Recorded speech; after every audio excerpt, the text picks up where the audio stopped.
He thought he was discarding a trophy wife, but he was actually handing a loaded gun to his worst enemy. His lawyer slid the settlement offer across the polished granite table like he was doing me a favor. $5,000 a month for 2 years, and the lease on the Range Rover. That was it. That was the price tag Preston had put on 3 years of marriage. Preston sat next to him, checking his Rolex, looking bored.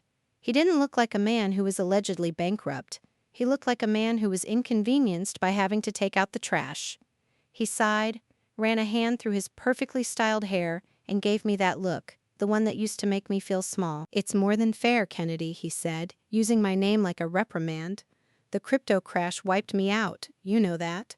I'm basically leveraging my future just to keep you comfortable. You should sign it before I come to my senses." I looked at the paper. Then I looked at Preston. He thought he was playing poker against a child. He thought I was just the 24-year-old art school dropout he'd married because I looked good on his arm at fundraisers. He had absolutely no idea that in the front pocket of my blazer, my fingers were curled around a black SanDisk flash drive containing 12 gigabytes of reasons why he was going to prison. "You're right, Preston," I said, keeping my voice steady, soft, the voice of the obedient wife he thought he owned. "The market has been brutal." I watched his shoulders relax. He thought he'd won. He thought the game was over. But he forgot one thing. He's a 38-year-old man who uses the same password for everything, and I'm the generation that grew up with an iPad in the crib. He didn't know I found the laptop, and he definitely didn't know what I found on it. "My name is Kennedy Chase. I'm 24 years old, and for the last 3 years I've been married to Preston Sterling, a venture capitalist who loves money almost as much as he loves hearing himself talk. When we met, I was 21, working 2 jobs to pay off student loans.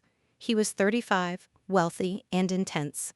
He love-bombed me with the precision of a military strike, trips to Cabo, gifts, promises of security. He told me he wanted to take care of me. He told me I'd never have to worry about rent again. It took me about 6 months to realize that taking care of me meant controlling me. He isolated me from my friends. He criticized my spending, even though I only bought groceries. He made me ask for permission to use the car. And then, 6 months ago, the money trouble started. He claimed his assets were frozen. He claimed bad investments. He started coming home late, smelling like expensive perfume and lying about late-night board meetings. He became cruel, mocking my lack of financial knowledge, calling me a burden. When he served me with divorce papers last week claiming insolvency, I knew he was lying. Preston Sterling doesn't lose money, he hides it. The discovery happened 48 hours ago. I was packing up my things in the guest room, the room he'd banished me to, when I went into the walk-in closet to grab some old shoeboxes. High up on the top shelf, behind a stack of dusty winter coats, I saw it. The silver edge of a MacBook Pro. It wasn't his current laptop. It was the 2019 model, the one with the butterfly keyboard he used to complain about.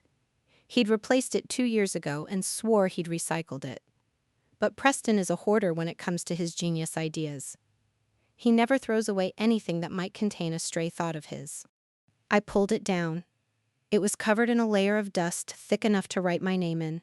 My heart started doing this weird flutter in my chest. I knew, just knew, that this was the loose thread that would unravel the whole sweater. I took it to the guest room, sat on the floor, and plugged it in with an old charger I found in a junk drawer. The screen flickered to life. User Preston Sterling. Password required. I sat there for a minute, staring at the blinking cursor. This was the moment. If I couldn't get in, I was walking away with nothing. Preston thinks he's an enigma, a complex puzzle. He's not. He's a cliché. I tried Moneymaker 1. Incorrect. I tried his mother's name. Incorrect. I tried the date he made his first million. Incorrect. Then I remembered something he told me on our first date, back when he was trying to impress me. He said the most important day of his life wasn't his birthday, it was the day he bought his first Porsche. November 12th, 2008. I typed 911 Turbo 111208.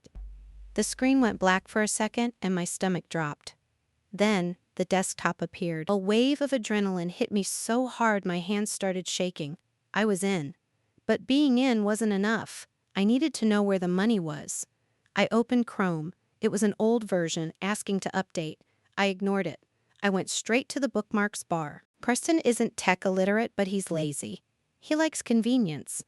And there, right next to ESPN and TechCrunch, was a folder simply labeled Island. I clicked it. 3 links dropped down. First Cayman Bank, Zurich Private Wealth, Panama LLC portal. I felt like I was going to throw up. I clicked the Cayman link. The username was auto-saved. The password field was dotted out. I hit Show Password in the browser settings, thank you Google Autofill, and there it was. King Preston 85. I logged in. The page loaded slowly, spinning, and then the numbers hit me in the face. Account balance $3,450,210.45. $8.4 million in just one account. While he was telling me we couldn't afford to fix the air conditioning. While he was telling his lawyer he was broke. While he was making me beg for grocery money. I didn't scream. I didn't cry. I went cold. Ice cold. This wasn't just lying, this was financial abuse. This was theft. This was my future. He was hiding in a tropical server. But I wasn't done. I opened the second tab. Zurich. Same password. Balance. 1,1200 U00 up it. I opened the third tab. Panama. This one was different. It wasn't a bank account, it was a deed of ownership for a property. A villa in Tulum purchased 6 months ago. The deed was under a shell company name, New Life Holdings. New Life. He was building a new life while he was still married to me. Before I tell you what I found next, because it gets so much worse than just money, if you're rooting for me to take this man for everything he's worth, please hit that subscribe button right now. It helps me more than you know. And tell me in the comments, what's the worst lie a partner has ever told you? I want to hear your stories. I was about to start downloading the PDFs when a notification slid onto the top right of the screen. iMessage.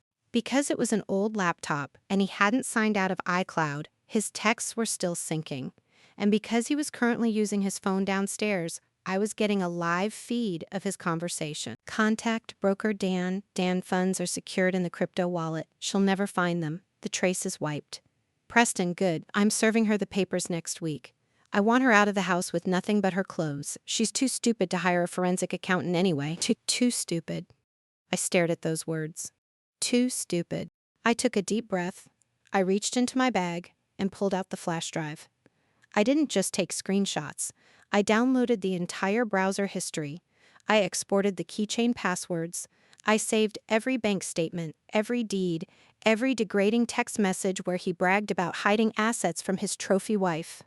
I worked for 3 hours. The fan on the old laptop was wheezing like a dying animal, but it held on. When I was done, I wiped my fingerprints off the keyboard, shut it down, and put it back exactly where I found it, under the dusty coats. I walked downstairs and found Preston in the kitchen, drinking a green juice. He looked me up and down, sneering, and, "Did you pack your bags?" he asked. "I need the closet space." "Almost done," I said. I even smiled. Just finding a few things I lost. Back in the lawyer's office, present day, the silence was stretching out. Preston was tapping his pen on the table, impatient. "Well," he snapped. "Are you going to sign the settlement or not, Kennedy? I don't have all day. I have a flight to catch." "A flight?" I asked innocently. "Going anywhere nice?" "Tulum, perhaps." Preston froze. The tapping stopped. His eyes snapped to mine, and for the first time in 5 years, I saw genuine fear flicker behind them. He started, then stopped himself. "I'm going to New York for business." "Strange," I said, reaching into my pocket and pulling out the flash drive. I set it on the table with a soft click. It looked so small against the massive granite surface. Because according to the flight confirmation on your laptop, you and Monica Yoga are booked for 2 weeks at the villa owned by New Life Holdings, the one you bought with the funds from the Zurich account. Preston's face went the color of curdled milk. His lawyer stopped shuffling papers and looked at the flash drive like it was a live grenade. "What is that?" the lawyer asked, his voice dropping an octave. "That," I said, leaning back in my chair and crossing my arms, "is the zero your client put on his disclosure form. Plus about $4.6 million in interest." I looked at Preston. He wasn't arrogant anymore. He was trembling. "You hacked me," he whispered. "That's illegal. You can't use that." "I didn't hack anything, sweetie. I said, my voice dripping with the sarcasm he hated so much. You left your old laptop in the marital home, in a shared closet, logged in with a password based on your favorite car. It's considered marital property. And since you just admitted under oath that you have no assets, I'm sure you won't mind if I explain to the IRS where this money came from. The lawyer closed his eyes and rubbed his temples. He knew. He knew right then that his client was cooked. I think, I said, looking at the lawyer, we need to rewrite this settlement. And this time, I want you to use the real numbers. I demanded the real numbers, and what I got back was a silence so heavy it felt like it could crush bones. Silence has a sound. It sounds like the air conditioning humming in a room full of people who have suddenly forgotten how to breathe. For 10 long seconds, nobody moved. Preston stared at the flash drive like it was a cobra coiled on the table. His lawyer, Gerald, looked like he had swallowed a very large, very sharp lemon. And me? I just sat there, smoothing the fabric of my thrifted skirt, waiting for the explosion. Gerald was the first to recover. He cleared his throat, a wet, nervous sound. "This is inadmissible," he sputtered, pushing his glasses up his nose. "This is a violation of privacy. Illegal surveillance. Fruit of the poisonous tree. We'll have this thrown out before it ever sees a judge. You can't just hack into a man's private device and expect—" "Actually, Gerald," I interrupted, keeping my voice dangerously calm, "I think you need to review California Family Code Section 721. Spouses have a fiduciary duty to each other. We share access to all financial records. And considering that laptop was purchased with joint funds, stored in our shared home, and left unlocked with a password based on a car we own, there was no hacking involved. I just opened a piece of marital property." I turned to Preston. "Unless, of course, you want to argue that the laptop isn't yours, in which case you have no standing to complain about me looking at it. So which is it, Preston? Is it your laptop with the offshore accounts, or is it a stranger's laptop that just happens to have your text messages on it?" Preston didn't answer. He was turning a shade of red that clashed horribly with his navy tie. He stood up abruptly, his chair screeching against the floor. "You think you're so smart," he hissed, leaning over the table. The charm was gone. The concerned husband mask had slipped off completely, revealing the bully underneath. "You have no idea what you're messing with, Kennedy. These aren't just savings accounts. You start poking around in Cayman LLCs, and you're going to trigger audits that will freeze everything. You want money? Fine. You'll get zero. I'll burn it all down before I let you take half." "You already tried to give me zero," I reminded him. "Remember the $50,000? The generous offer?" "I was trying to protect the company," he shouted. "I built that company. Me! While you were sitting at home picking out curtain patterns and spending my money on lattes." There it was. The truth. He didn't see me as a partner. He saw me as a parasite. For 3 years, I had managed his life, organized his schedule, hosted his investors, and made him look like a functional human being instead of the chaos goblin he actually was. And this is how he valued me. Lattes and curtains. "I didn't just pick out curtains, Preston," I said, my voice dropping to a whisper that cut through his shouting. "I also picked out the discrepancies in your tax returns. I saw the transfers to consulting services that perfectly matched the rent payments for an apartment in the Marina District. Who lives there, Preston? Is it Monica? Or is she just for the Tulum trips?" Gerald grabbed Preston's arm before he could lunge across the table. "Sit down," the lawyer hissed at his client. "Shut up and sit down." Preston sat, but his eyes were murdering me. Gerald turned to me, his tone changing completely. It went from aggressive to oily and patronizing. "Mrs. Sterling, look, emotions are high. We understand that finding certain information can be distressing, but let's be practical. Dragging this through court will take years. The legal fees alone will eat up whatever settlement you think you're getting. Why don't we raise the offer? Say, $200,000? Immediate payout. You walk away clean today." $200,000. He was trying to buy a $4 million secret for pennies. "I don't think you understand," I said, opening the folder I had brought with me. "I'm not just asking for half, I'm asking for everything." I slid a single piece of paper across the table. It wasn't a bank statement, it was a screenshot of a text message thread I had found on the laptop between Preston and his business partner Dave. "Dave, the SEC is sniffing around the crypto launch. If they find out we used investor funds to buy the real estate in Panama, we're looking at 10 years minimum. Preston, relax. The funds are washed. They'll never trace it back to the main LLC. Just keep the wives out of it. Gerald picked up the paper. He read it once. Then he read it again. All the blood drained from his face. He looked at Preston with genuine horror. You told me the crypto funds were legitimate personal capital. Preston looked away. They are.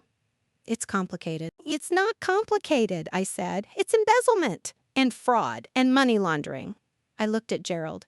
Now, I'm not a lawyer, Gerald, but I watch a lot of true crime documentaries. If you knowingly help him hide this assets during a divorce proceeding while aware of the federal crimes attached to them, doesn't that make you an accessory? Gerald dropped the paper like it was burning his fingers. He stood up and began packing his briefcase. Whoa, Gerald, what are you doing? Preston asked, panic rising in his voice. I can't represent you, Preston, Gerald said, not making eye contact. I am withdrawing as counsel effective immediately. You need a criminal defense attorney, not a divorce lawyer. You can't leave me, Preston screamed.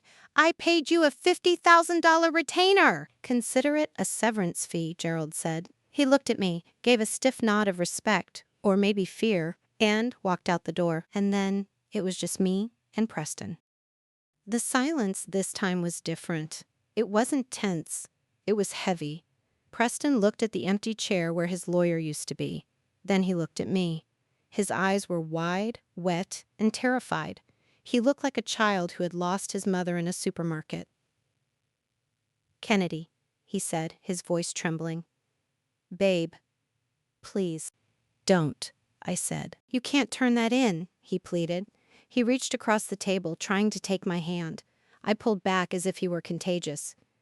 If you show that to the IRS or the SEC, I go to jail. Real jail. Federal prison. Is that what you want? You want to see your husband behind bars?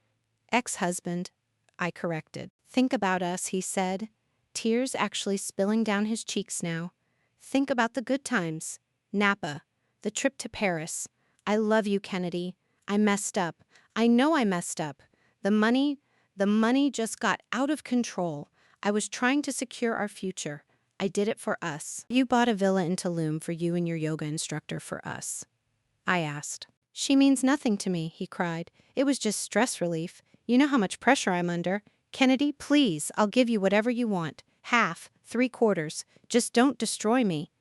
We can fix this. I can fire Monica. We can go to counseling. Just put the flash drive away. I looked at him, really looked at him. For 3 years, I had worshipped this man. I had thought he was a god. Now I saw him for what he was, a small, scared grifter who would sell anyone to save his own skin. I sprayed him. I stood up. I don't want counseling, Preston, and I don't want the villa. Then what? He begged. What do you want? I want the truth, I said, and I want it in writing. I'll write whatever you want, he said, grabbing a notepad. Just tell me what to say. I don't want you to write it to me, I said, walking toward the door. I want you to write it to the district attorney, because if you turn yourself in, you might get a plea deal, 5 years instead of 10. What? He looked confused. You have 24 hours, I said, checking my watch. I have a scheduled meeting with a forensic accountant and an FBI field agent tomorrow at 2 p.m. If you turn yourself in before then, I keep the flash drive in my pocket. If you don't, well, I guess I'll see you on the news. You're bluffing, he whispered. You wouldn't do that. You love me. I opened the door. I loved the man I thought you were. That man didn't exist. I walked out of the conference room, leaving him sitting alone at the massive table. My legs were shaking so hard I could barely walk in my heels. I felt like I was going to pass out. I had just threatened a millionaire with federal prison. I didn't actually have a meeting with the FBI. I didn't even have a lawyer yet. I was running on caffeine and pure rage. But as I stepped into the elevator and the doors closed, blocking out his frantic shouting, I realized something. Somebody the lives on your porter. It's your every West ball. I wasn't done. Preston was scared, yes.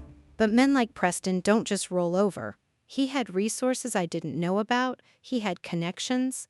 And now that he knew I was a threat, he wasn't just going to try to buy me off. He was going to try to silence me. Before we continue to the next part of this nightmare, if you are enjoying this story, please hit that like button. It really supports the channel. And tell me in the comments, would you have taken the $200K bribe? Be honest. I walked out of the office building and into the bright San Francisco sunlight. My phone buzzed in my hand. I looked down. Unknown number. I answered it. Hello? Mrs. Sterling, a voice said. It was deep, distorted, like someone using a voice changer. You have something that doesn't belong to you. We suggest you return the flash drive to the front desk within 10 minutes. If you don't, we can't guarantee the safety of your sister in Ohio. My blood ran cold. My sister Chloe, she was 19, she was at college. Who is this? I demanded. Check your texts, the voice said. Click. A photo came through. It was a picture of my sister, taken from across the street, walking into her dorm room. It was taken 5 minutes ago. Preston wasn't just hiding money, he was working with dangerous people, and I had just started a war I wasn't sure I could win. I walked into that office as a wife, but I climbed out that window as a fugitive. Fear is a cold thing. It starts in your stomach and spreads to your fingertips until you can't feel the phone you're holding. I stood on the sidewalk in downtown San Francisco, surrounded by people rushing to lunch, tourists taking selfies, and tech workers on electric scooters. None of them knew that my life had just turned into a nightmare. None of them knew that a man with a voice modulator was watching my baby sister 3,000 miles away. I stared at the picture of Chloe on my screen. She was wearing her purple hoodie, the one I bought her for Christmas. She was smiling at something on her phone. She looked so innocent, so safe. Don't panic, I told myself. Panic kills you. Preston expects you to panic. I didn't go back into the building. I didn't go to my car, the Range Rover that Preston leased, which definitely had a GPS tracker built into it. I turned and walked into the nearest Starbucks. I went straight to the bathroom and locked the door. My hands were shaking, but my mind was sharpening. I had watched Preston operate for years. I knew how he thought. He used leverage. He used fear. But he was also arrogant. He thought I would run back to him, crying, handing over the drive to save Chloe. I dialed Chloe's number. It rang once, twice. Hey, Ken. I was just about to text you. I aced my Chloe, listen to me. I cut her off. My voice was steady, deadly calm. I need you to do exactly what I say. Don't ask questions. Do you remember the game we used to play when Mom and Dad were fighting? Invisible Girl? There was a pause. The cheerfulness vanished from her voice. Yeah, I remember. We're playing it now, I said. Pack a bag. Leave your phone in the dorm room. Go out the back exit. Walk to the bus station and buy a ticket to Aunt Sarah's in Oregon. Pay cash. Do not use your card. Do not post on Instagram. Do not tell your roommate where you are going. Kennedy, you're scaring me. Is this about Preston? It's about winning, I lied. I just need you to disappear for 48 hours so he can't serve you with a subpoena. Can you do that for me? Can you be invisible? Okay, she whispered. I'm leaving now. I hung up. Then I did the hardest thing I've ever done. I dropped my iPhone, my connection to the world, my photo albums, my life, into the trash can filled with used paper towels. If they were tracking my location, let them track me to a Starbucks bathroom while I was already 3 blocks away. I walked out the back exit into the alleyway. I was off the grid, no phone, no car, just a flash drive worth $4 million and a credit card I prayed Preston hadn't canceled yet. I needed help. I couldn't go to the police. Preston's text message about buying the precinct chief a golf trip was burned into my memory from the laptop files. I couldn't go to my friends. They were all Preston's friends first. I needed someone who hated Preston Sterling as much as I did. I hailed a yellow cab, old school, no app tracking, and gave the driver an address in Oakland. It was a long shot, but it was the only shot I had. While reading the files on the laptop, I had found a termination letter from 2 years ago. It was for Marcus Thorne, Preston's former CFO. The official reason for firing was gross negligence. But in the notes section, Preston had written, Thorne is getting nosy about the Panama transfers. Cut him loose. Blacklist him. Marcus Thorne had been destroyed by my husband. If anyone knew where the bodies were buried, it was him. The cab dropped me off in front of a converted warehouse in West Oakland. It was gritty, covered in graffiti, a far cry from the Pacific Heights mansion I had woken up in. I buzzed the intercom for Unit 4B. Yeah, a voice crackled. Marcus Thorne, I asked. Who's asking? Kennedy Sterling. Preston's wife. Silence.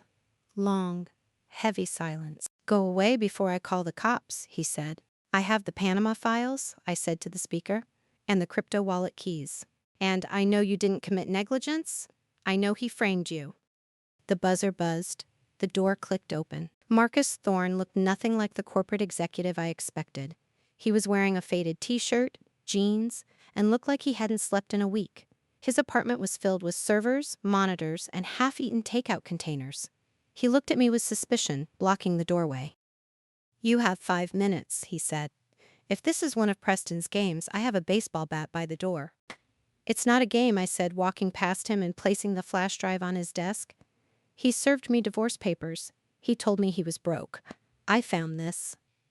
Marcus plugged the drive into an air-gapped laptop, one not connected to the internet. Smart. He started scrolling. His eyes widened.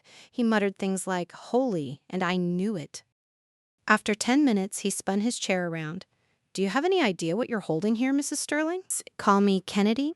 And yes, it's evidence of tax fraud and money laundering." "No," Marcus said, laughing without humor. "Tax fraud is boring. This is stealing from the cartels." My stomach dropped. "What?" "New Life Holdings." Marcus pointed to the screen.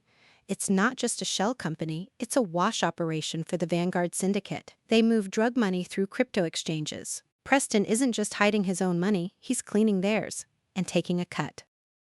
I felt the blood drain from my face. The voice on the phone, "They threatened my sister." "Of course they did," Marcus said. "These aren't IRS auditors, Kennedy. These are killers. Preston got greedy. He probably skimmed off the top, and now he's trying to divorce you to hide the assets before his partners find out he's short." "So what do we do?" I asked. "Do we go to the FBI?" "If we go to the FBI now, we're dead before we sign the witness protection forms," Marcus said. "The syndicate has eyes everywhere. We need leverage. Insurance." I thought the drive was leverage. "The drive is a target," Marcus said. "We need to make it a weapon."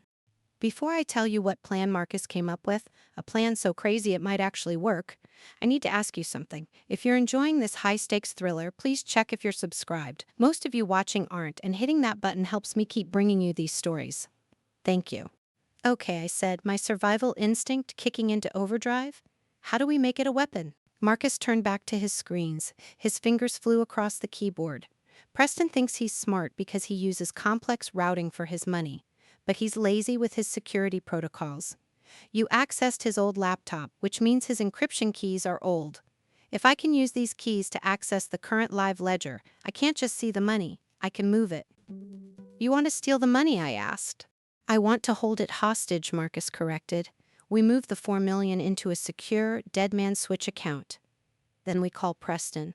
We tell him if anything happens to you, or your sister, or me, the money automatically gets donated to the DEA's anonymous tip line, along with the entire transaction history of the syndicate."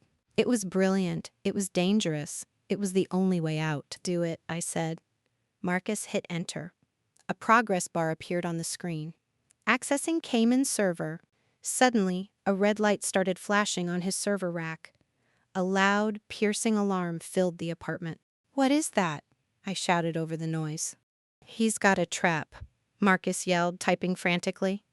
"A silent tripwire."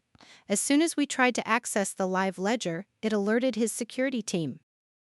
"You mean the syndicate?" "I mean whoever he pays to kill people." Marcus grabbed the flash drive and a hard drive. "We have to go! Now! They have our location." I ran to the window and looked down at the street. A black SUV screeched to a halt in front of the building. 3 men in tactical gear jumped out. They weren't carrying briefcases, they were carrying guns. "Fire escape!" Marcus yelled, shoving me toward the kitchen window. We scrambled out onto the rusted metal grate. The cold wind whipped my hair into my face. Below us, I heard the front door of the building being kicked in. "Up," Marcus commanded. "We go to the roof." I climbed. My heels slipped on the metal rungs. I kicked them off and climbed barefoot. My heart was hammering so hard I thought my ribs would crack. I was the wife of a tech CEO. I planned galas. I drank mimosas. I did not climb fire escapes while being hunted by cartel hitmen. We reached the roof just as we heard the crash of Marcus's apartment door being breached below. Jump, Marcus said, pointing to the next building. It was about 4 feet away. Are you crazy? Do you want to die, Kennedy? He looked me in the eye. Because Preston Sterling has already signed your death warrant. The only way you survive is if you jump. I looked at the gap. Then I looked at the door to the roof access, which was already starting to rattle. I took a breath. I thought about Chloe. I thought about Preston's smug face. I thought about the 0 on that financial form. I'm out. I ran, and I jumped. I ran from the cartel to save my life, but I ran to the internet to save my soul. Gravity doesn't care about your net worth. It doesn't care that you're wearing a $400 silk blouse or that you used to host charity galas. When you hit a gravel roof from a 4-foot drop while running for your life, it hurts. Hard. I landed on my hands and knees, the sharp rocks shredding my skin. The impact knocked the wind out of me. For a second, all I could hear was the blood rushing in my ears and the distant sound of shouting from the building we had just fled. Move, Marcus hissed, grabbing my arm and hauling me up. Don't look back, just run. We scrambled across the adjacent roof, ducking behind AC units and ventilation ducts. My bare feet were bleeding, but the adrenaline was a powerful anesthetic. I didn't feel the pain. I only felt the terror of knowing that 3 men with guns were right behind us. We found a maintenance door that was miraculously unlocked. We burst into a stairwell that smelled like stale urine and old cigarettes, and we ran. Down 4 flights of stairs, past confused tenants opening their doors to see what the noise was, and out into a back alley in Oakland. Phone, Marcus demanded, panting. Give me your phone. I threw it away, I gasped. At Starbucks, like you said. Good girl, he said. He pulled his own burner phone out of his pocket, smashed it on the pavement, and kicked the pieces into a storm drain. We're dark. They can't track us electronically anymore, but they have eyes on the street. We need to disappear. I looked down at myself. I was wearing a torn blouse, a pencil skirt covered in roof dust, and no shoes. I looked like a disaster. I looked memorable. Here, Marcus said, pulling off his oversized flannel overshirt. Put this on. Tie your hair back. We need to get you shoes. We found a Goodwill thrift store 2 blocks away. I bought a pair of men's canvas sneakers that were 2 sizes too big and a hooded sweatshirt with cash I had stuffed in my bra. When I walked out, Kennedy Sterling, the Pacific Heights socialite, was gone. In her place was just another anonymous figure in the Oakland crowd. Where are we going? I whispered as we merged into the flow of people heading toward the BART station. Need high-speed internet that can't be traced to us, Marcus said, his eyes scanning the crowd constantly. And we need it now. The syndicate will have the city locked down within the hour. A library? Too slow. Too many cameras, Marcus shook his head. We're going to the Hive. The Hive turned out to be a 24-hour gaming cafe in a basement in Chinatown. It was dark, smelled of energy drinks and heated plastic, and was filled with rows of teenagers screaming into headsets while playing Call of Duty. It was perfect. Nobody looked up when we walked in. Nobody cared that I looked like I had been rolled in a gravel pit. Marcus paid for a private booth with cash. He plugged the flash drive into the terminal and cracked his knuckles. Okay, he said, his voice tight. We have maybe 20 minutes before their algorithms flag a login attempt on the ledger. I need to set up the dead man's switch. Explain it to me, I said, watching the door. Every time it opened, my heart stopped. I'm writing a script, Marcus said, his fingers flying across the RGB-lit keyboard. It links the flash drive's data to a cloud server. If I don't enter a specific code every 12 hours, the server automatically emails everything, the bank accounts, the shell companies, the names of the syndicate bosses, to the FBI, the DEA, and the New York Times. So as long as we're alive, the secrets stay safe. Exactly, Marcus said. It's an insurance policy. It's the only reason they won't put a bullet in our heads the moment they find us. And the money. That's the fun part. Marcus grinned, a feral, terrifying expression. I'm moving the $4 million into a decentralized tumbling service. It bounces the money through thousands of microtransactions across the globe. Preston can see the balance dropping to 0, but he can't stop it. On the screen, a progress bar appeared. Transfer initiated. I watched the numbers. $4,250,000, $3,900,000, 000. It was draining. Fast. Preston's retirement fund, his escape plan, his leverage, It was evaporating into the digital ether. Done. Marcus tapped the enter key with a flourish. The money is gone, and the switch is active. Now, we make the call. He pulled up a VoIP application on the computer. It masks the call, bouncing the signal through servers in Russia and Brazil. He handed me the headset. Dial him, Marcus said. My hand shook as I typed Preston's number. It rang once. Hello. Preston's voice was breathless, panicked. I could hear shouting in the background. Hi, honey, I said. My voice sounded surprisingly strong. How's the flight to New York? Kennedy, he screamed. Where are you? Do you have any idea what you've done? These people, they're going to kill me. They're in my house. I imagine they are, I said coolly. I imagine they're very upset that their money is currently being donated to a very secure holding account that you can't access. You stole it, he choked out. You stole the syndicate's money? I didn't steal it, I said. I just moved it, and I set up a little insurance policy. Marcus calls it a dead man's switch. If anything happens to me, or to Marcus, or to my sister Chloe, every single name on that ledger goes to the feds, including the syndicate bosses. There was a silence on the line. Then a new voice spoke. It was deep, calm, and terrifyingly familiar. It was the voice that had threatened Chloe. Mrs. Sterling, the voice said, you are playing a very dangerous game. I'm not playing, I said, leaning into the microphone. I've already won. Check the ledger. I heard the sound of typing in the background, then a pause. The funds are gone, the voice said, sounding impressed despite himself. And the encryption on the leak protocol is sophisticated. Here are the new terms, I said. You leave my sister alone, you call off your dogs in Oakland, and you let us walk away. And if we don't, then I stop entering the code, I said, and the entire operation burns down. You lose the money, the network, everything. Is killing me worth losing billions? The voice paused. This was a business decision for them. Risk versus reward. What about Mr. Sterling? The voice asked.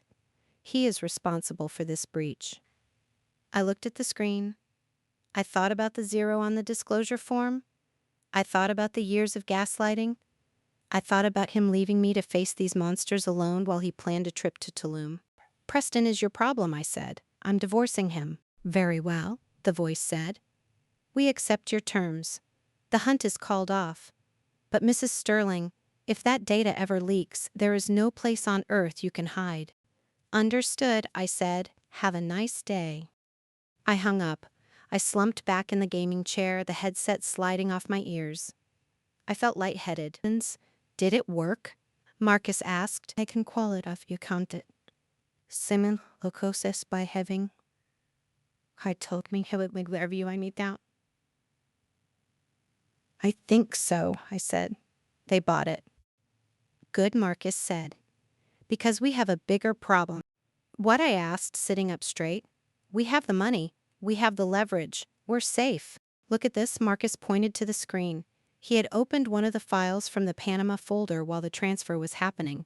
It wasn't a bank statement. It was a guest list for the villa in Tulum. I leaned in. The names weren't drug lords. Senator John Davison, Judge Maria Gonzalez, Police Chief Robert Miller. My blood ran cold. This isn't just a money laundering operation, Marcus whispered, his face pale in the monitor's glow. This is a blackmail ring. The syndicate uses the villa to compromise politicians and judges. Preston wasn't just hiding money, he was holding the leash on half the government.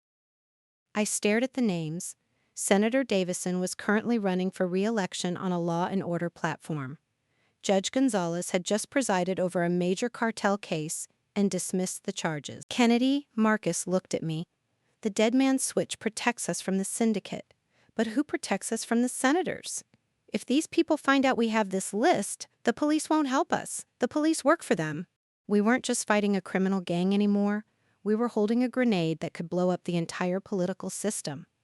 And the pin had just been pulled. Before I tell you what we decided to do with that list, and trust me, you won't believe who we had to contact to survive, please make sure you've liked this video. It helps the algorithm find more people who need to see the truth. I looked at Marcus. We can't just walk away, can we? No, he said. We have to burn it all down, but we can't do it from here. Where do we go? Marcus pulled up a map. There's only one person who hates these politicians more than we do. And she happens to be the best investigative journalist in the country. Your husband's ex-girlfriend, Marcus said with a grin. The one he dumped for you. We had 5 minutes to upload the truth, or we'd be silenced forever with a bullet in the back. There is a special kind of awkwardness reserved for meeting the woman your husband dated right before he married you. It's usually reserved for cocktail parties or accidental run-ins at the grocery store. It is not, generally speaking, supposed to happen in a grimy dive bar in the Mission District at 3 a.m. while you are wearing a thrift store hoodie and holding a flash drive that could topple the U.S. government. Elena Russo sat in the back booth, nursing a black coffee that looked as bitter as her expression. She was sharp-featured, tired-eyed, and radiated the kind of nervous energy you only see in people who chase corruption for a living. She didn't look up when Marcus and I slid into the booth opposite her. You look like hell, Kennedy, she said, her voice raspy. She finally looked at me, her eyes scanning my dirty face, the oversized men's hoodie, the trembling hands. Marriage to Preston Sterling finally taking its toll. Something like that, I said, putting the hard drive on the sticky table. I hear you're the only person in this city who hates him as much as I do. Elena let out a short, dry laugh. Hate implies I care. I just want to nail him to a wall. Legally speaking, did Marcus tell you why Preston dumped me? Because you were too focused on your career, I guessed. That was Preston's version. Because I started asking why his startup had overhead costs in the Cayman Islands, Elena corrected. He traded me in for a model who asked fewer questions. No offense, none taken, I said. I was the model. And now I have the answers to your questions. I slid the drive toward her. New Life Holdings. It's not just a shell company. It's a blackmail ring. Senator Davison, Judge Gonzalez, Chief of Police Miller. They're all on the payroll. Elena's cynicism vanished instantly. She sat up straighter, staring at the drive. Davison? The family values candidate? You have proof? We have the ledger, Marcus whispered, looking around the bar. Payments. Dates. And the guest list for a villa in Tulum where the meetings took place. Elena pulled a laptop out of her bag. It was battered, covered in stickers from EFF and ACLU. She plugged the drive in. I watched her face as she scrolled. Her eyes widened, her jaw set tight. My God, she muttered. This isn't just payments. These are video files. What, I asked? Marcus and I hadn't opened the video subfolder. We had been too busy running for our lives. Elena clicked one. She turned the screen so we could see.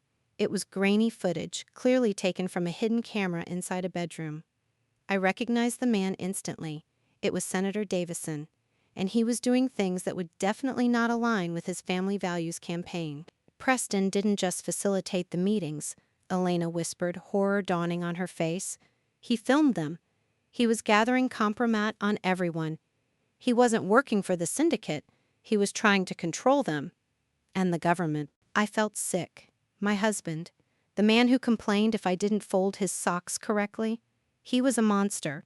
He was J. Edgar Hoover with a crypto wallet. This is the story of the decade, Elena said, her fingers hovering over the keys. If we publish this, the fallout will be nuclear. But we need to verify the source. I can't just dump raw data. I need a statement. On the record. I'll give it, I said. I'll tell you everything. The gaslighting, the hidden accounts, the threats. And is not miscryptor trains by Elena looked at us, then she looked at the door of the bar. We can't do it here. It's not safe.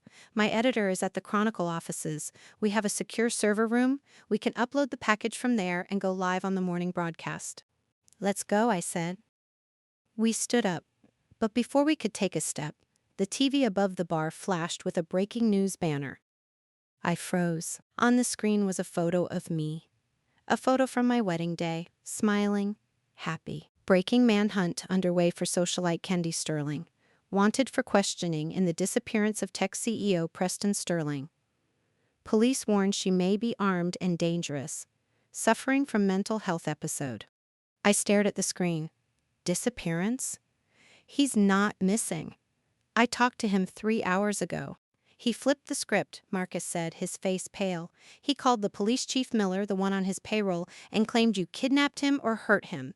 They're painting you as the crazy ex-wife to discredit the leak. If they arrest you before we publish, Elena said, slamming her laptop shut, nobody will believe the evidence. They'll say it's forged by a mentally unstable woman trying to frame her husband. We have to move.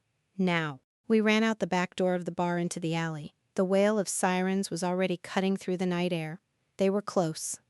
Too close. My car is around the corner, Elena said, fishing for keys. Old Volvo. It's a tank. We piled in. Elena drove like a maniac, blowing through red lights, heading toward the financial district. Preston is desperate, I said, gripping the dashboard. He knows the syndicate won't kill him as long as he has the leverage over the politicians. He's trying to use the police to take us out. He's trying to silence the witness, Elena said grimly. If Chief Miller's guys find us, we don't make it to a jail cell. We end up resisting arrest with 3 bullets in our backs. My phone, Marcus's burner, buzzed. Unknown number. I answered it on speaker. Kennedy? It was Preston. He sounded calm now. Too calm. I see you made the news. You look good in white. You sick son of a peach, I spat. You told them I kidnapped you? I told them you were off your meds, Preston said smoothly. That you were paranoid, delusional, that you stole my laptop and threatened to ruin me. Chief Miller was very sympathetic. He has a shoot-on-sight order for anyone considered a threat to public safety. Guess what you are right now? Seeker. Preston, Elena shouted from the driver's seat. And I'm recording this. Say hi to the First Amendment. There was a pause. Elena Preston let out a low, dark laugh. Of course, the failed journalist and the failed wife. A match made in heaven. Listen to me, Elena. You run that story and you'll never work again. I'll buy your newspaper and fire you for sport. I don't work for money, Preston, Elena said, swerving around a delivery truck. I work for the takedown, and you are going to look so ugly in an orange jumpsuit. Nobody is going to jail, Preston said, because I just made a deal. I gave the syndicate the location of the backup drive, the one Marcus hid in his apartment. I don't have a backup drive in my apartment, Marcus yelled. Lack aging, how brink. They don't know that, Preston said, but they know you're with Kennedy, and they know where you're heading. The Chronicle building? Predictable, Elena. You always were predictable. He's stalling, I realized. He's trying to keep us on the line so they can triangulate the signal. I hung up. He knows we're going to the paper, I said. We can't go there. They'll be waiting. Then where? Elena asked, panic finally creeping into her voice. We need a broadcast signal. We need a server with massive bandwidth to push the video files before they can scrub them. I looked out the window. We were passing the Embarcadero. The massive ferry building clock tower loomed ahead. The exhibition hall, I said. There's a tech expo this week. I organized it. Preston was supposed to be the keynote speaker tomorrow. So Marcus asked. So I turned to him. It has a direct fiber optic uplink for the live stream presentations, and there's a massive LED screen facing Market Street, the biggest screen in the city. Marcus looked at me. A slow grin spread across his face. You want to broadcast Senator Davison's sex tape on Market Street? I want to broadcast everything, I said. If we can't use the news, we use the city. That's Elena shook her head, smiling. That's completely insane. I love it. Can you hack the feed? I asked Marcus. If you can get me to the control booth, Marcus said. I can hijack the signal in 5 minutes. I have the master key card, I said, tapping my purse. I never gave it back after the planning committee meeting. Elena spun the wheel, tires screeching as we drifted around the corner toward the ferry building. Hold on, we're crashing the party. But as we skidded to a halt in front of the building, blue lights flooded the plaza.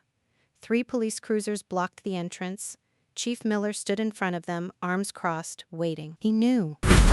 Damn it, Elena slammed the steering wheel. We're boxed in. No, I said, staring at the side entrance, the loading dock that I had used 1,000 times for catering trucks. It was blocked by a single patrol car. Ram it, I said to Elena. Excuse me? Ram the patrol car, I said. The Volvo is a tank, right? Push it out of the way. Get us to the loading dock. Marcus and I will run for the booth. Kennedy? Elena looked at me with new respect. You really aren't the trophy wife, are you? I'm the wife who knows where the bodies are buried, I said. Drive. Before we hit the gas, before the impact, before the final chaos, if you want to see Preston Sterling crumble, hit that like button. We're going live in 3, 2, 1. Elena floored it. The Volvo roared. Metal crunched against metal as we slammed into the patrol car, spinning it aside. The path to the loading dock cleared. "Go," Elena screamed. Marcus and I jumped out of the moving car, rolling onto the concrete of the loading dock. We scrambled up, sprinting toward the service doors. Behind us, I heard shouting, footsteps, and then a gunshot. I didn't look back to see if Elena was okay. I didn't look back to see if Chief Miller was aiming at me. I swiped my keycard. Access granted. We were in, but we had 5 minutes to change history, and an army of corrupt cops breathing down our necks. The service hallway of the exhibition center was a labyrinth of concrete and shadows. My bare feet slapped against the cold floor, leaving bloody footprints with every step. I didn't care. Pain was just information, and right now, the only information that mattered was that Chief Miller was 20 seconds behind us with a loaded weapon. Left, I screamed at Marcus, skidding around a corner. "The elevator is locked down at night. We have to take the catwalk stairs." "I hate cardio," Marcus wheezed, clutching the laptop to his chest like a baby. We hit the stairs. Metal grates rattled under our weight. Below us, the heavy service doors burst open. "Stop," Miller's voice boomed, echoing off the concrete walls. "Federal agents! Stop or I shoot!" He wasn't a federal agent, he was a hired thug with a badge. And he wasn't going to arrest us, he was going to erase us. A bullet sparked against the railing inches from my hand. I yelped, stumbling, but Marcus grabbed my hoodie and hauled me up. We scrambled onto the catwalk 30 feet above the main floor of the dark exhibition hall. The control booth, a glass box suspended from the ceiling, was just 50 feet away. "Get to the console!" I yelled. "I'll lock the door!" We burst into the booth. It smelled of ozone and stale coffee. Marcus threw himself into the main chair, plugging the flash drive directly into the master broadcast server. I slammed the heavy steel door shut and threw the deadbolt. "How long?" I asked, my back against the door. "The system is cold." Marcus's fingers were a blur. "I need to bypass the safety protocols to override the external feed." 2 minutes. Bang. The door shuttered. Miller was outside. He kicked it again. Bang! "Open the door, Kennedy," Miller shouted. "There's nowhere to go. Preston just wants the drive. Nobody has to die tonight." "You already tried to kill my sister," I screamed back. "You don't get to negotiate." "I'm almost there," Marcus muttered, sweat dripping down his nose. Bypassing firewall, rerouting signal to the Market Street Jumbotron, audio patch enabled. Bang! A bullet hole appeared in the door, a beam of light shooting through. He was shooting the lock. 1 minute. Condemned, I looked around the booth. There was no weapon, just monitors, soundboards, and a fire extinguisher. I grabbed the extinguisher. If he came through that door, I was going to blind him. "You're making a mistake, Mrs. Sterling." Miller's voice was calm now, terrifyingly so. "You think exposing this helps you? You're taking down powerful men. You'll never be safe again." "I'd rather be unsafe and free than safe and owned," I said. The lock shattered. The door swung open. Miller stood there, gun raised, chest heaving. He looked at me, then at Marcus. "Step away from the console," he ordered. I stood my ground, holding the fire extinguisher like a club. "No." Miller shifted his aim to Marcus. "I won't ask twice." Marcus stopped typing. He held his hands up, slowly turning around. "It's done," he whispered. "Cancel it," Miller barked. "I can't." Marcus smiled, a terrified, beautiful smile. "It's already buffering." Miller's eyes widened. He pulled the trigger. Click. The gun jammed. Or maybe he hesitated, because in that split second, a sound roared through the glass walls of the booth. Not a gunshot. A voice. Preston's voice, amplified by 50,000 watts of concert-grade speakers. "The funds are washed. They'll never trace it back to the main LLC. Just keep the wives out of it." Miller froze. He looked out the glass window of the booth down toward the street. The massive LED screen on the front of the ferry building, visible all the way up Market Street, had turned on. It wasn't showing ads for the Tech Expo. It was showing a text message thread. "Preston, relax. The funds are washed." Then the image shifted. It was a video, grainy, night vision footage. Senator Davison in the Tulum villa accepting a briefcase of cash from a known cartel associate. Miller lowered his gun. He knew. It was over. The city of San Francisco, thousands of people walking on the Embarcadero, driving on Market Street, had just seen the truth. Sirens wailed in the distance, real sirens this time, FBI, state troopers, the kind of cavalry you can't buy off. "You should probably run, Chief," I said, my voice trembling but loud. "I bet the dashcam footage on your cruiser is going to be very interesting to the feds." Miller looked at me with pure hatred. Then he turned and ran, not toward us, but away, toward the exit. I slumped against the console, sliding down to the floor. Marcus started laughing, a hysterical, broken sound. "We did it," he gasped. "We actually did it." I looked at the monitor showing the live feed of the street. People had stopped their cars. A crowd was gathering, phones out, filming the screen. And then I saw him. On one of the security camera feeds for the plaza below, a man was standing near the police barricade. He was wearing a suit. He was looking up at the giant screen, his mouth open in a silent scream. Preston. He had come to watch his victory lap. Instead, he was watching his obituary. I leaned into the microphone on the console. It was live. My voice would boom out over the plaza, over the city, right into Preston's ears. "Hey, Preston," I said. On the screen, I saw him flinch. He looked around wildly. "You put 0 on the disclosure form," I said, my voice echoing like the voice of God. "I found the $4 million and the villa and the sex tapes. Next time you want to hide assets from your wife, maybe don't use your favorite car as the password." I watched as 3 FBI agents moved in on him in the plaza. I watched them handcuff him. I watched him struggle, screaming, pointing at the building. But nobody was listening to him anymore. Preston Sterling was canceled. Permanently. 6 months later, the coffee in Paris tastes different. Maybe it's the water. Maybe it's the beans. Or maybe it's just the taste of freedom.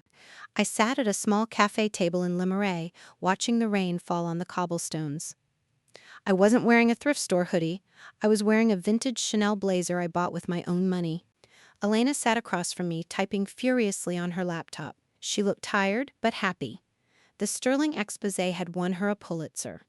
She was currently writing a book about the syndicate takedown. "You know," Elena said, closing her laptop, "Davison got 20 years. Judge Gonzalez got 15. Preston is still trying to get a plea deal, but nobody will touch him." "Good," I said, sipping my cappuccino. "And Chief Miller, found in a motel room in Mexico," Elena said grimly. "The syndicate doesn't like loose ends." She looked at me. "And you? How's the consulting business?" I smiled. Marcus and I had started a boutique cybersecurity firm. We helped spouses find hidden assets during divorces. We were very, very expensive.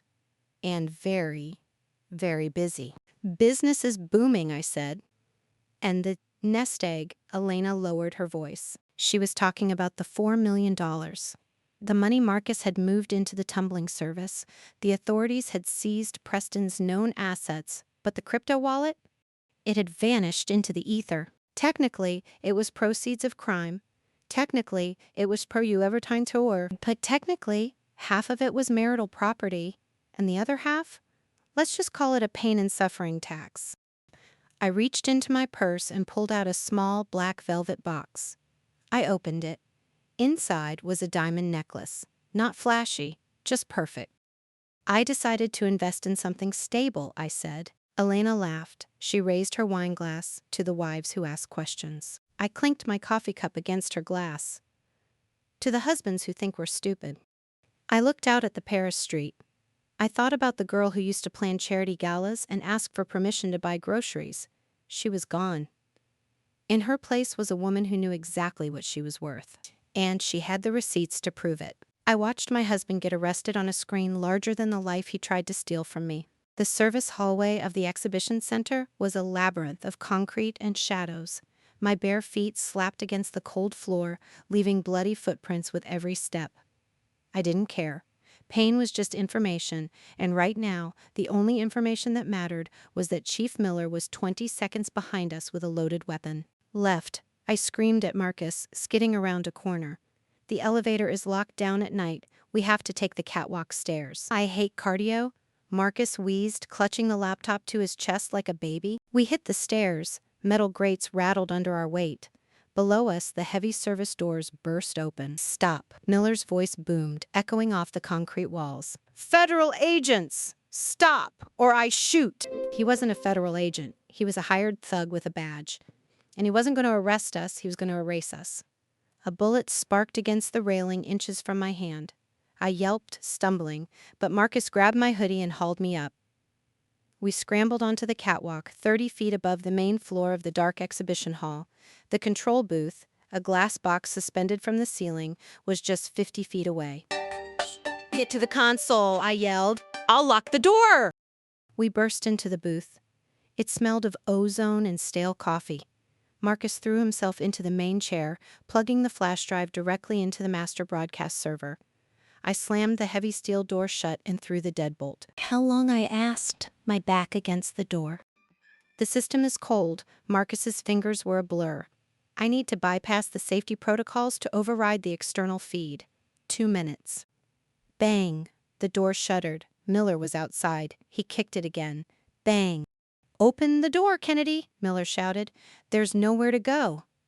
Preston just wants the drive. Nobody has to die tonight." "You already tried to kill my sister," I screamed back. "You don't get to negotiate."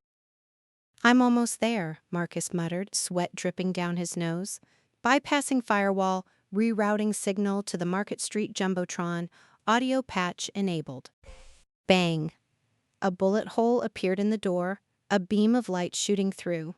He was shooting the lock. "Visitoni Market, Sinet."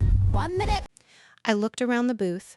There was no weapon, just monitors, soundboards, and a fire extinguisher. I grabbed the extinguisher. If he came through that door, I was going to blind him. "You're making a mistake, Mrs. Sterling." Miller's voice was calm now, terrifyingly so. "You think exposing this helps you? You're taking down powerful men. You'll never be safe again." "I'd rather be unsafe and free than safe and owned," I said. The lock shattered.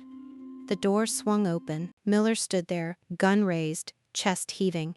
He looked at me, then at Marcus. "Step away from the console," he ordered. I stood my ground, holding the fire extinguisher like a club. No. Miller shifted his aim to Marcus. I won't ask twice. Marcus stopped typing. He held his hands up, slowly turning around.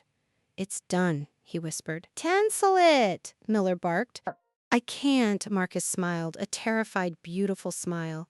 "It's already buffering." Miller's eyes widened. He pulled the trigger. Click. The gun jammed. Or maybe he hesitated, because in that split second a sound roared through the glass walls of the booth. Not a gunshot. A voice. Preston's voice, amplified by 50,000 watts of concert-grade speakers. "The funds are washed. They'll never trace it back to the main LLC. Just keep the wives out of it." Miller froze. He looked out the glass window of the booth, down toward the street. The massive LED screen on the front of the ferry building, visible all the way up Market Street, had turned on. It wasn't showing ads for the Tech Expo. It was showing a text message thread. "Preston, relax. The funds are washed." Then, the image shifted. It was a video. Grainy, night vision footage. Senator Davison in the Tulum villa, accepting a briefcase of cash from a known cartel associate. Miller lowered his gun. He knew. It was over. The city of San Francisco, thousands of people walking on the Embarcadero, driving on Market Street, had just seen the truth. Sirens wailed in the distance. Real sirens this time. FBI, state troopers. The kind of cavalry you can't buy off. "You should probably run, Chief," I said, my voice trembling but loud. "I bet the dashcam footage on your cruiser is going to be very interesting to the feds." Miller looked at me with pure hatred. Then he turned and ran. Not toward us, but away, toward the exit. I slumped against the console, sliding down to the floor. Marcus started laughing, a hysterical, broken sound. "We did it," he gasped. "We actually did it." I looked at the monitor showing the live feed of the street. People had stopped their cars. A crowd was gathering, phones out, filming the screen. And then I saw him. On one of the security camera feeds for the plaza below, a man was standing near the police barricade. He was wearing a suit. He was looking up at the giant screen, his mouth open in a silent scream. Preston. He had come to watch his victory lap. Instead, He was watching his obituary. I leaned into the microphone on the console. It was live. My voice would boom out over the plaza, over the city, right into Preston's ears. "Hey, Preston," I said. On the screen, I saw him flinch. He looked around wildly. "You put 0 on the disclosure form," I said, my voice echoing like the voice of God. "I found the 4 million, and the villa, and the sex tapes. Next time you want to hide assets from your wife, maybe don't use your favorite car as the password." I watched as 3 FBI agents moved in on him in the plaza. I watched them handcuff him. I watched him struggle, screaming, pointing at the building. But nobody was listening to him anymore. Preston Sterling was canceled permanently. 6 months later. The coffee in Paris tastes different. Maybe it's the water, maybe it's the beans, or maybe it's just the taste of freedom. I sat at a small cafe table in Le Marais, watching the rain fall on the cobblestones. I wasn't wearing a thrift store hoodie. I was wearing a vintage Chanel blazer I bought with my own money. Elena sat across from me, typing furiously on her laptop. She looked tired but happy. The Sterling exposé had won her a Pulitzer. She was currently writing a book about the syndicate takedown. "You know," Elena said, closing her laptop. "Davison got 20 years. Judge Gonzalez got 15. Preston is still trying to get a plea deal, but nobody will touch him." "Good," I said, sipping my cappuccino. "And Chief Miller, found in a motel room in Mexico," Elena said grimly. "The syndicate doesn't like loose ends." She looked at me. "And you? How's the consulting business?" I smiled. Marcus and I had started a boutique cybersecurity firm. We helped spouses find hidden assets during divorces.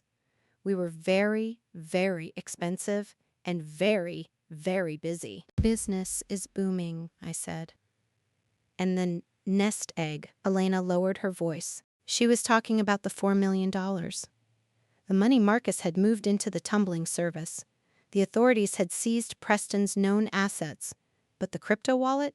It had vanished into the ether. Technically, it was proceeds of crime.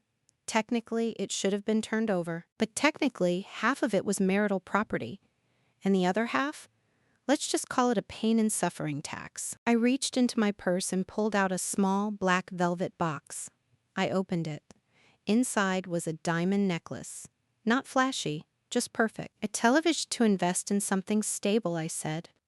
Elena laughed. She raised her wine glass to the wives who asked questions. "See," I clinked my coffee cup against her glass. "To the husbands who think we're stupid." I looked out at the Paris street.